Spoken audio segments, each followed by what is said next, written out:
So guys, we are totally lost.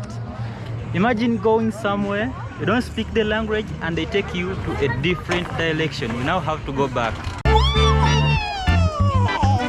As you can see, my bags are all set. I think I have like 20 minutes. I'm going to get some time to relax.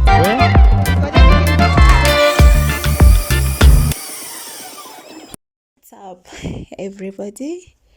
My name is Faith Kind-Hearted and you're much welcome to my YouTube channel once again.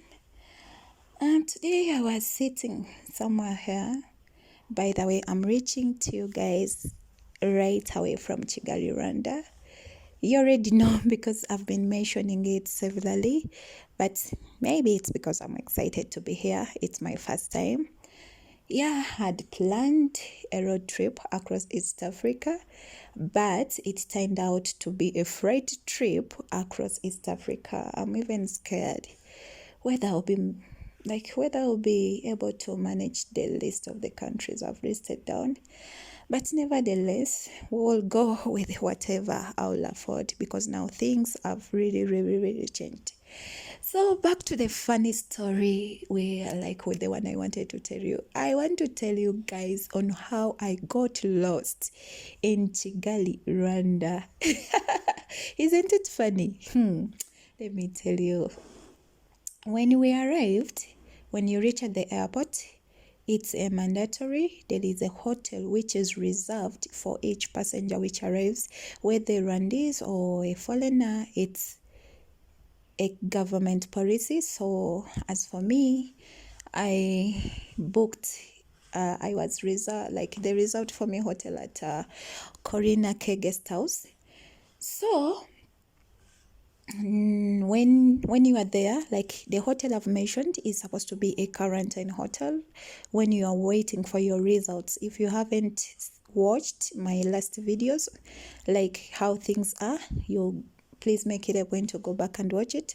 So when I was there, like the results came back very early in the morning, and I wanted to leave the place, to go to the Airbnb. For those of you who are used to traveling, you know how it feels like staying in Airbnb.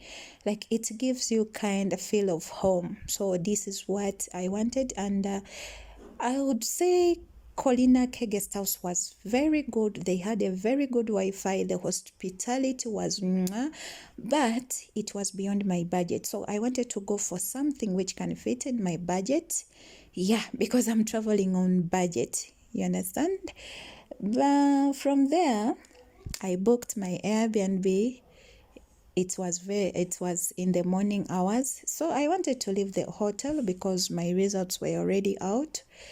I tried to contact my host because after booking, now the Airbnb gives you the contact of the host who is going to be hosting you. But the number was off. So I was like, what should I do? Since there is a location on the after booking, they give you location, they give you pictures and the contact as well. I was like, no, let me just jump on a border, go and maybe contact the host when I'm already at the place. Okay, the lady at Colina K helped me, called for me a border guy. Yeah, he called it to borders because we are traveling too. But it's funny. There is when you are going to hop on a border, you have to put something to cover your head. Because of COVID, you can't just put the helmet direct on your head. You put a scarf or anything which covers your hair, then an helmet on top. After the struggle, since I have braids on my head, after the struggle to put on the helmet and all that, to jump on a border, it's so funny that the gas was now off. I had to wait for another border guy. He came. Yeah, he was speaking some small of Swahili.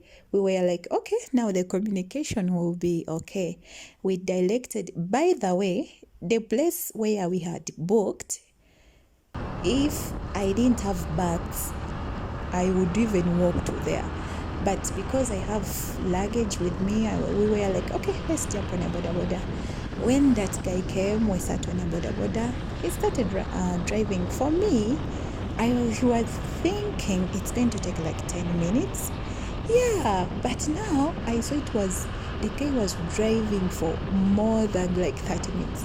Then something came in my mind and I was like, but where are you going? Like I tapped on him.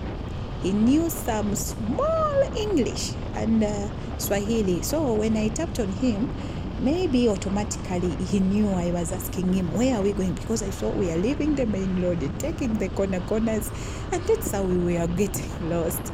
So when I stopped him, he stopped. The guy who was carrying Ossie reached and they talked.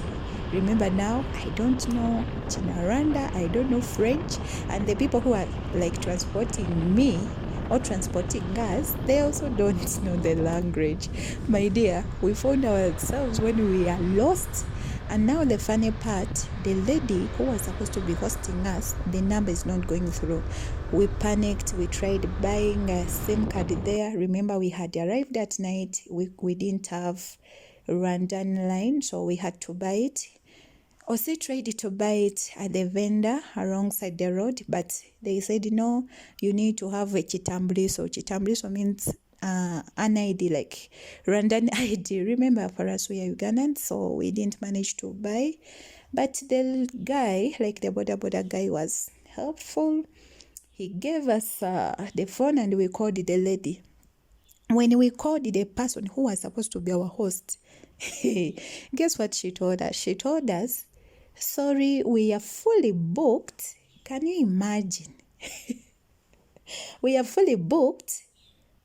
Now I'll be directing you to the person who can host you. Remember, now we are stranded on the road with our luggages, and it was a fun experience. That is a beauty of travel. So guys, we are totally lost. Imagine going somewhere, you don't speak the language and they take you to a different direction. You now have to go back. It was annoying at first, but later I digested it and I was like, let me just enjoy the process, you know. Then the guy contacted our next host now, because the first one had to cancel us. We went to our next host. We found her so lovely, by the way. Yeah, that is where even I'm recording this from. So, but before even reaching here, again we got lost, because it's funny, by the way. Like, that's why I even decided to tell you guys about it. When we jump on a boda for the second time, the guy drove past where we were supposed to go.